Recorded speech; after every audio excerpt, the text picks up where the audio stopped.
सहारा, सुनकर तुम्हारी महिमा दर्शन को आ गए, सुनकर तुम्हारी महिमा दर्शन को आ गए, सुनकर तुम्हारी महिमा दर्शन को आ गए, सुनकर तुम्हारी महिमा, महिमा सुनकर तुम्हारी महिमा दर्शन को आ गए,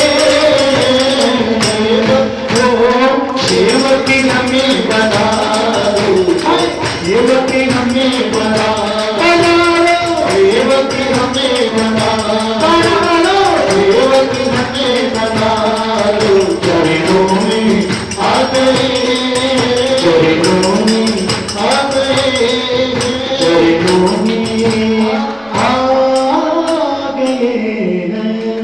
क्या बात है, वो जोड़क था ये।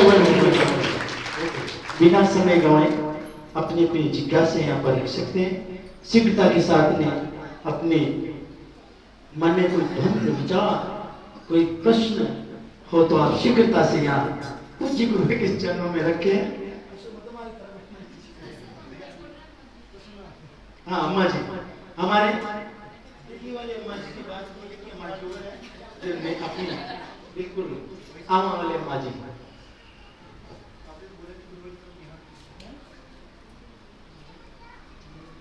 गुरु के चरणों बार नमस्ते नमस्ते। एक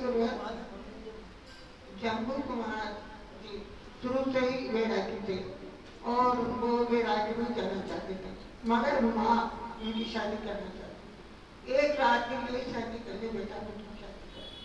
फिर उन्होंने शादी की हाँ करी और वो राजकुमारी के साथ शादी भी करी, पर माँ ही समझती कि शादी करने के बाद मैंने अच्छी से अच्छी लड़कियों के साथ शादी करी तो ये निकल जाएगा और ये मेरा तो नहीं जाएगा, परंतु वो उन लड़कियों के साथ रात भर में इतना वाद विवाद क्या इतनी समझाई आप इसके अंदर, तो जब वो उनका ऐसे करते करते रात पूरी हो गई और वो दिन में था, तब एक विचित्र नाम का चोर उनकी प्रेम के नीचे छिप कर बैठा हुआ था और जब वो उनके एक दोहा ऐसा फंस गया जिसका उत्तर उनको नहीं मिला और वो सब देखते थे सुबह होने वाली थी, पर वो चुप नहीं रह सका और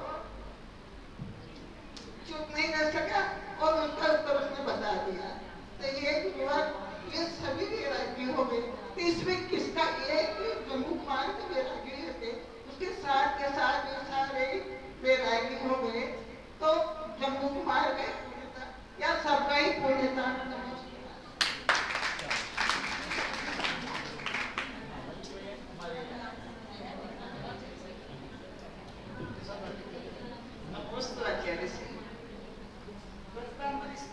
संस्कृत भाषा में है और हिंदी की भाषा तो मतलब देवनागरी लिपि में है, तो बनता है स्तोत्र कौन सी लिपि में लिखा गया है? छंद तो बसंत ही का है, पर लिपि कौन सी है? हाँ, ऐसे महान भाव हमारे मध्य में मौजूद हैं जिनके लिए भी और दोबारा से तालियां बनती है।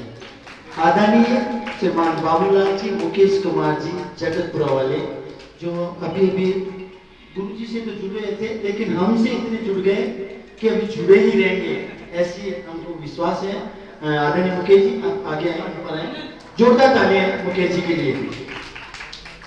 इनके और इनकी पत्नी धर्मपत्नी यहाँ मौजूद है, दोनों के लिए तालियां बजाएं, उनकी भी बहुत अच्छी विचारधाराएं हैं।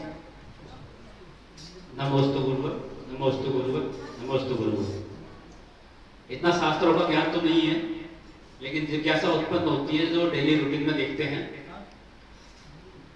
हमारे यहाँ पे जहाँ जहाँ भी जाते हैं अभिषेक अलग अलग तरीके से करते हैं। कहीं किसी एरिया में किसी तरीके से होता है, कहीं पे किसी तरीके से होता है, कहीं पे पहले मूल नायक प्रतिमा का होता है, कहीं पे पहले नीचे जो पांडु शिला पे रखते हैं वहां का होता है, कहीं पे शांति धारा के बाद में अभिषेक नहीं करने देते। तो जैसे होता है ना प्रोफेशनल लाइफ में एक एसओपी, स्टैंडर्ड ऑपरेटिंग प्रोसीजर, जहां चाहे किसी भी देश में चले जाओ एक ही तरीके से वही अपनाया जाता है। तो ऐसा कहीं शास्त्रों में ऐसा कोई विधि लिखी हुई है या हम कोई बना सकते हैं? यही मेरी जिज्ञासा है। नमस्ते। धन्यवाद किशन।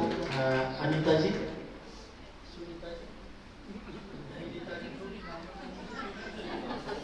जोरदार तालियां बजाते हैं इनके लिए।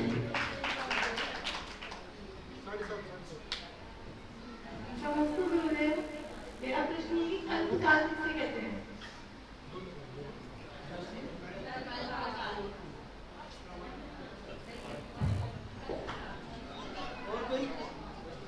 हाँ, क्या बात है। ज्योति जी हमारे मध्य मौजूद हैं, उनकी भी एक जिज्ञासा है। हाँ।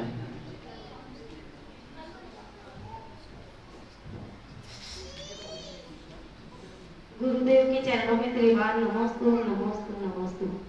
मेरी जिज्ञासा रात्रि भोजन से संबंधित है। आजकल हमारे समाज में, इसमें जैन समाज में, शादी के अंदर रात्रि में भोजन 11-12 बजे तक होते हैं। तो मेरी जिज्ञासा यही कि जो कम उम्र के तो जो खाते हैं, लेकिन 60 से ऊपर के भी 11 बजे के बाद खाना खाते हैं, जबकि अदर समाज में कम उम्र में जल्दी खाना खाने लगते हैं। तो मेरे कलयुग का प्रभाव है, ये क्या प्रभाव महाराज जी? मेरी जिज्ञासा यही है।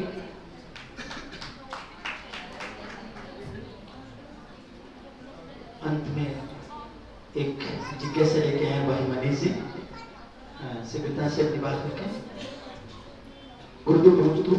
ये विवाहित क्वेश्चन है मेरा, जैन धर्म से लिंक कर सकते हैं इसको, लेकिन मेरा ये कहना है कि जैसे कई आजकल प्राइवेट जॉब्स में जो लोग रहते हैं वो रात्रि भोजन करते हैं, या फिर जैसे रात्रि भोजन नहीं करते तो बाहर जाकर होटल में खाना खाते हैं। तो मान लो दिन में बना हुआ खाना घर पे, वो रात को खाना ज्यादा उचित रहेगा या बाहर होटल पे खाए दिन में, वो ज्यादा मतलब अपेक्षा कर किस तरह से व्यवहारिक बात है। वैसे तो रात को खाना निषेध है, बट लेकिन घर में दिन में बना हुआ खाना रात को खा सकते हैं। अपेक्षा कर कौन सा ज्यादा अच्छा है कि बाहर होटल में खाए, मान लो घर पे समय पे नहीं आ सकते तो बाहर होटल में खाना पड़ता है उसको। ये मेरा व्यक्तिगत पर्सन है, क्योंकि मेरे साथ ऐसी घटना घट रही है आजकल की, रात्रि भोजन छोड़कर बाहर मुझे खाना पड़ रहा है होटल में। तो होटल में खाने की अपेक्षा में अगर घर पे दिन में बना हुआ खाना रात में खाऊं तो वो ज्यादा अच्छा रहेगा या कैसे? टिफिन पे बाहर गया था। सभी विनय पूर्वक पूज्य गुरु की तरफ निहारते हुए अपनी जिज्ञासा समाधान के लिए पहले नमोस्तु करें। नमोस्तु गुरुवर, नमोस्तु गुरुवर, नमोस्तु गुरुवर। हे गुरुवर, कृपा कर आप हम सभी के जिज्ञासाएं जो भी हमने रखी है उनका समाधान करने का कष्ट करें।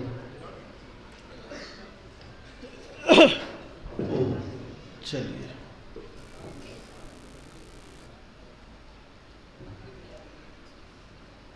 स्वस्थ रहना है तो फल खाओ, काम निपटाओ।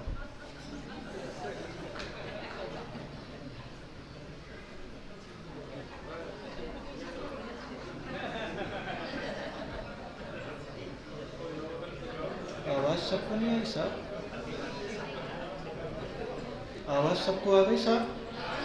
थोड़ा और कर दो, क्योंकि मेरे पहले उत्तर में जो बात समझ में आ जाए ना वही महत्वपूर्ण है, बाद में तो रिपीटेशन है, घिसा पिटा हो जाए। FIR पहली अच्छी होती है, उसके बाद तो कई खोपड़ी चल जाती है, इसीलिए एकदम वाक्य पहला आपके पास तक पहुँचे। क्या उत्तर है? फल खाओ सबसे अच्छा। जब बुढ़े बिगड़ जाएं तो बच्चों से क्या उम्मीद करें? बारात में जो रात में खाते हैं,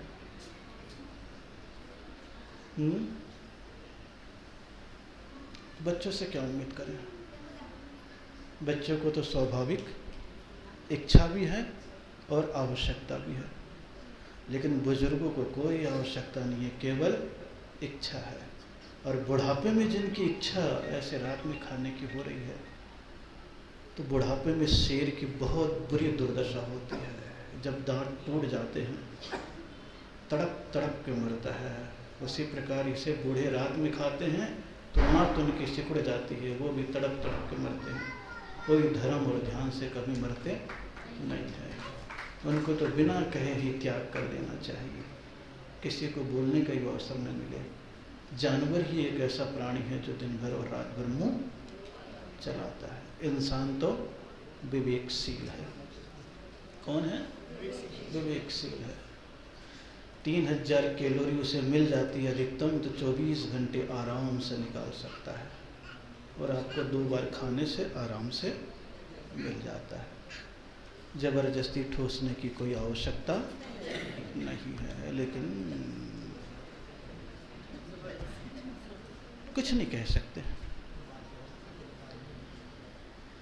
20 कोड़ा कोड़ी सागर के परिवर्तन को एक कल्पकाल कहते हैं, उत्सर्पणी और अवसर्पणी काल को कहते हैं। और कौन सा प्रश्न था? भक्तामर। सबको मालूम है वसंतली का छंद है, संस्कृत भाषा में लिखा हुआ है। संस्कृत भाषा है। नागरी लिपि कहते हैं, देवनागरी लिपि। कौन सी लिपि कहते हैं? देवनागरी। लेकिन देवनागरी अपन कहते हैं, लेकिन ऐसा बस इसीलिए मैंने कहा ना, देवनागरी कहते हैं लेकिन ऐसा, इसीलिए उसकी भाषा कौन सी है?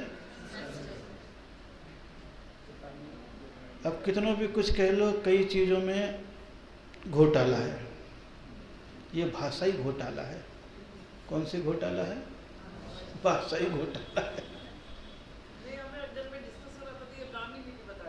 ब्राह्मी लिपि को तो और नहीं समझ पाओगे। ब्राह्मी लिपि तो केवल डंडे डंडे है। क्या है? डंडे डंडे हैं। आ लिखोगे तो यूँ लाइन कर दोगे, आ लिखोगे तो यूँ गोल कर दोगे, ई लिखोगे तो नीचे गोल कर दोगे, वो लिखोगे तो हड्डी का टुकड़ा हो जाएगा जो कुत्ता खाता है। तो ब्राह्मी लिपि तो है ही नहीं, और एक भी शास्त्र ब्राह्मी लिपि में ऐसे लिखे हुए नहीं मिले। सब प्राकृत या संस्कृत में लिखे मिले। किस में मिले? प्राकृत या संस्कृत में।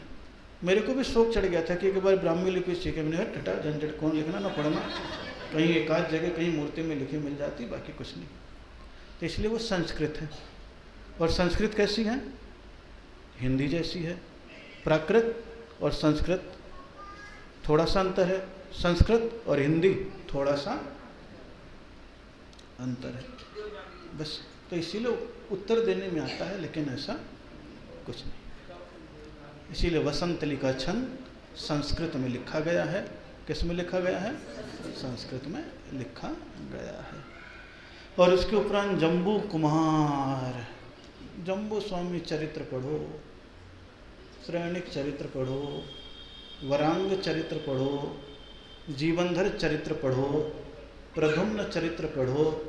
इन सब की कथाओं को पढ़ने से कई चीज़ें, उनके ज़िंदगी के उतार चढ़ाव की घटनाएं मिलती हैं। क्या मिलती है? उतार चढ़ाव की घटनाएं मिलती है। और उस उतार चढ़ाव की घटनाओं में ये भी एक उतार चढ़ाव है कि उसी दिन शादी हो रही है। क्या हो रही है? और कितनी कन्या से? कहीं जो मिल जाए, 4 मिले, 7 मिले, 8 मिले, अपने को क्या लेने देना। एक को तो संभाल नहीं पा रहे, गिनती कर रहे। हाँ तो कितनी सारी थी? हाँ कितनी कर ली थी? सोचो, मना मना के शादी करिए हैं? कैसे समझ? मना मना करके कि अगर एक बार शादी कर देंगे तो ये फंस जाएगा। लेकिन भीतर का जिसका वैराग्य होता है, उसे बंधन में भी डाल दो तो भी वो छिटक करके कहीं न कहीं बाहर प्रलोभनों में फंसता। कथा बड़ी अच्छी है। उस समय दोनों एक दूसरे को कहानी सुना रहे हैं। एक फंसाने की कहानी सुना रहा है और एक उसी का उल्टा निकालने की कहानी सुना रहा है। इतनी लंबी चौड़ी कहानी मुझे नहीं सुनानी आपको, न मुझे कोई मतलब। बिना कहानी के वैराग्य हो गया, मुझे क्या को कहानी सुनाऊं? सोचो आप। लेकिन कहानी पढ़नी चाहिए। और कहानी सुनाते सुनाते यही कह रहे हैं, ये तो संस्कृत की कथाएं जोड़ दी गई है कि श्लोक ऐसा हो गया, ऐसा कुछ घटना घटी नहीं है। ऐसी कोई घटना घटी नहीं श्लोक के। लेकिन कहानी सुनते सुनते उसको ऐसा होने लगा कि जम्बू कुमार कह रहा है, ये सौंदर्य रहने वाला, ये वैभव रहने वाला, भोग जीवन का सार, अपने जीवन को बर्बाद क्यों कर रहे हो? तेरी माँ ने मेरे साथ फंसा दिया और मैं कभी फंसना चाहता नहीं हूँ। तो ये जितनी भी चीज़ें हैं 4 दिनों की चांदनी है, फिर अंधेरी रात है। इसलिए वैभव भी छूटेगा, आंखें बंद हो जाएगी तो दुनिया छूट जाएगी। बीमार पड़ जाओगे तो भोजन छूट जाएगा, शरीर अस्थिर हो जाएगा तो कपड़े भी पहनने लायक भी नहीं रहोगे। ये सब बातें बता रहे थे। तो विद्युत चोर भी सुन रहा था। कौन सा चोर? और कहते तो है 500 चोर घुसा। कितने घुसा? अब कथा का सारी मुझे समझ में नहीं आता कि इतना बड़ा राजा, इतना शादी का माहौल, ऊपर से 8-8 रानियां, ऊपर से 500 चोर कैसे घुस गए? सारे बाराती घुसे होंगे रात में खाने वाले। कौन घुसे होंगे? सारे जयपुर के तो नहीं थे? हैं? हैं? देखो 500 विद्युत चोर। ये कथाएं हैं, इसलिए कथा को हमेशा कथा के अनुसार ही। तो वो कहने चले जा रहे हैं, बोलिए सब कब तक रहेगा? तो वो भी चोर कह देता है, साहब आंख बंद हुई तो सारी चीजें यहीं छूट जाएगी, कोई भी लेकर के चला जाएगा। तो बोले तू कौन? बोले मैं चोर। बोले चल। जम्बू स्वामी भी चले और ये चोरों को भी ले चले, और सारे ने दीक्षा ले ली। सबने क्या ले ली? कि हे भगवान, इसके पास तो इतना वैभव है, ये छोड़ने के लिए तैयार है। मैं पापी कैसा हूँ? कुछ भी नहीं है, तो इसके घर में चोरी करने के लिए आया हूँ। दोनों के विचार बदल गए। क्या बदल गए? विचार बदल गए। और विचार बदल गए तो जम्बू स्वामी का भी काम हो गया, चोरों का भी काम हो गया, उनकी पत्नियों का भी काम हो गया। बाकी घर वाले तो हाय तौबा मचा रहे हैं, लेकिन कोई किसी की सुनने वाला नहीं है। ये कल्याण का मार्ग जम्बू स्वामी का सर्वश्रेष्ठ है। इसलिए अनुबद्ध केवली में जम्बू स्वामी अंतिम केवली हुए। कौन से केवली हुए? ये तो आजकल आप लोग शास्त्र पढ़ते नहीं हो, ये तो ये कथाएं बहुत अच्छी अच्छी प्रेरणाएं देती रहती है। बाकी पूछ लिया कि अभिषेक कब करना चाहिए, कैसे करना चाहिए, सबके नियम बनते हैं। ये जीनियों के नियम ऐसे ही हैं, जैसा चाहे वैसा कर लो। जहाँ नियम बना देते हैं तो अक्सर करके फिर मालिकियत जमा लेते हैं। क्या जमा लेते हैं? जो हमेशा करते हैं मालिकियत जमा लेते हैं। अपना मन होता है तो अदला बदली कर देंगे, और नहीं मन हुआ तो नियम का पर्चा पकड़ा देंगे। ये सामाजिक नियम है, जबकि ऐसा कुछ भी नहीं है। भगवान की आराधना करना उद्देश्य है, कैसे करना आपकी विवेकशीलता है, कैसे करना आपका विवेक है। लेकिन भगवान की आराधना करनी है, ये नियम है। नियम कौन सा है? भगवान की आराधना कैसे करनी है? आपका विवेक। क्या है? आपका विवेक। पहले करो या बाद में करो, इससे कोई फर्क पड़ने वाला नहीं है, कोई फर्क पड़ने वाला नहीं है। जो नियम बनाते हैं, जहां पैसा आने लगता है वहां नियम बदल देते हैं। शांति धारा के बाद अभिषेक नहीं होगा, ये कह देंगे, और जब बोली लगेगी तो बोले पहले ये आया हुआ है, इसको पहले शांति धारा करा दो, बाकी भीड़ एक एक करके करते रहेगी। इसको कहीं होता है कि नहीं होता? नाटक होता है। तो नियम कौन से हैं? व्यर्थ के नियम है ये। कौन से नियम है ये? हाँ, ये उद्देश्य है भगवान का अभिषेक करो, बस ये नियम है। क्या नियम है? भगवान का अभिषेक करो। अब सिर से करो चालू या पाँव से करो, ये कोई नियम नहीं है। ये तो कह दोगे पहले पाँव में डालो फिर ऊपर डालो। अरे गृहस्थी है, गृहस्थी को नहाना हो तो पहले पाँव पे डाल फिर सिर पे डाल, क्योंकि सिर हो ठंडा पैर हो गर्म, तो उसको पहले ठंडा करना है। गृहस्थी का अपना नियम है।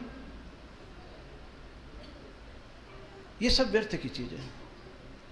पूजा पाठ में इतने सारे फालतू की बातें आ गई है कि अब सब जगह झंझट होने लग गया, क्योंकि आप लोग अब शास्त्र को तो पढ़ते नहीं हो, है? खाली इधर टीवी में सुन लिया या इधर उधर घूम लिया, बस वो उत्तर को दिमाग में, तो व्यर्थ के बकवास समाज में प्रवेश कर गए।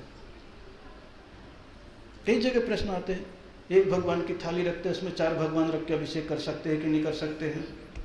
हैं? दिमाग में घुस गई, अरे एक क्या 10 रखो। भगवान कोई गृहस्थी थोड़ी ना कि इन्फेक्शन हो जाए एक दूसरे का। बेवकूफ़ों जैसी बातें हैं, पागलों जैसी बातें हैं, बिल्कुल। सब भगवान के कपड़े अलग अलग रखो। अरे कोई तुम्हारी टाविल थोड़ी ना कि खुजली हो जाएगी। अरे भगवान भगवान है, वो अचेतन मूर्त है। अचेतन मूर्त की अपनी क्रियाएं हैं, चेतन व्यक्ति की अपनी क्रियाएं हैं। ऐसा अगर सोचने लगोगे तो मंदिर में ताला क्यों लगाते हो? क्या तुम भगवान को ताला लगा सकते हो?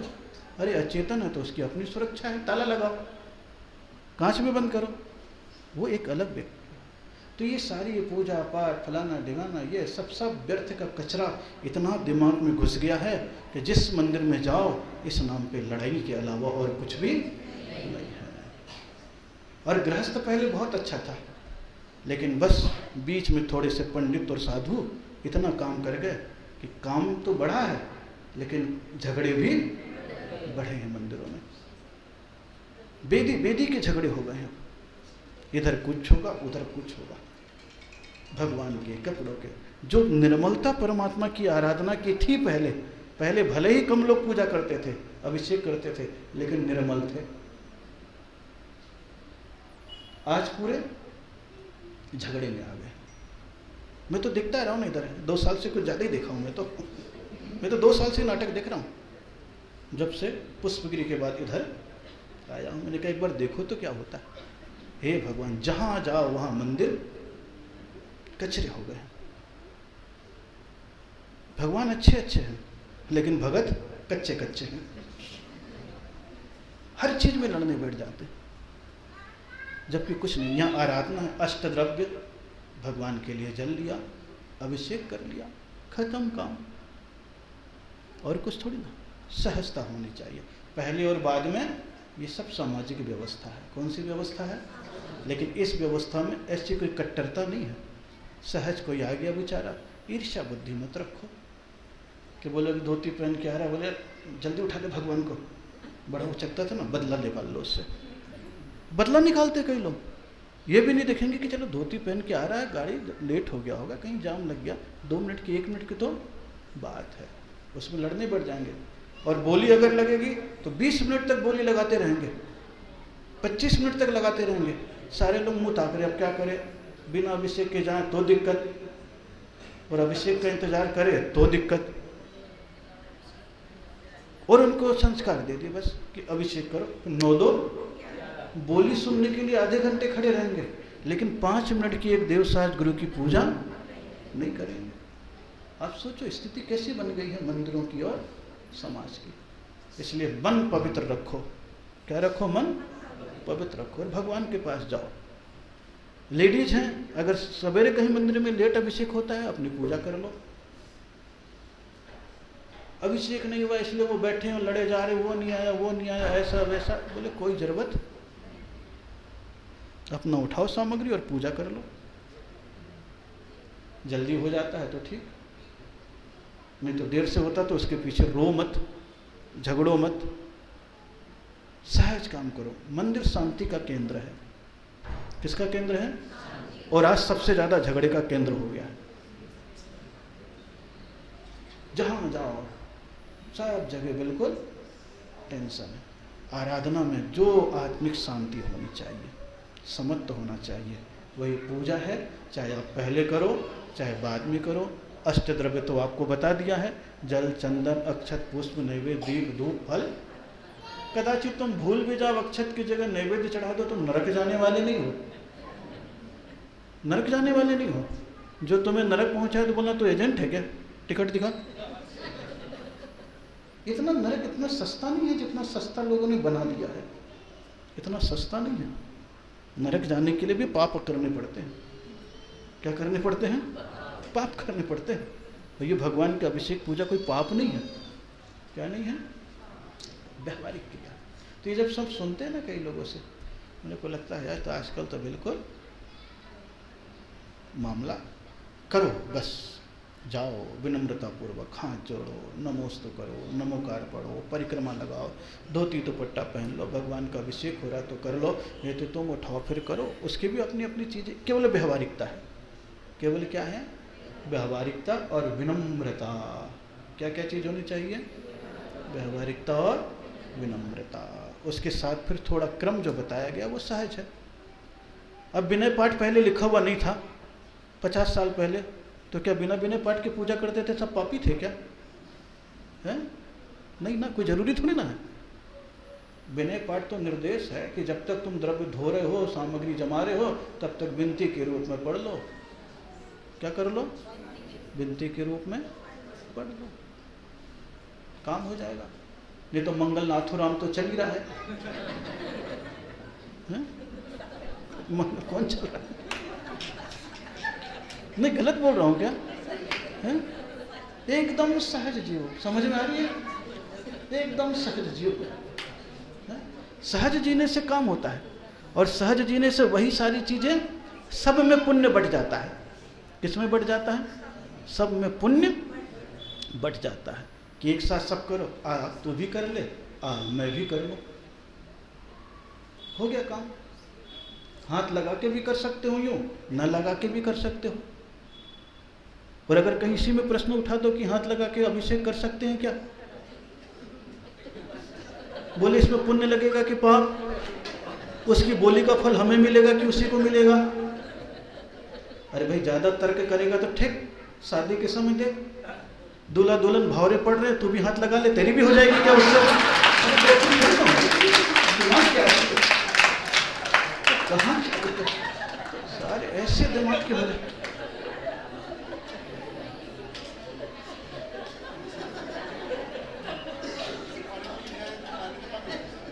नहीं तो ऐसा हो सकता है क्या?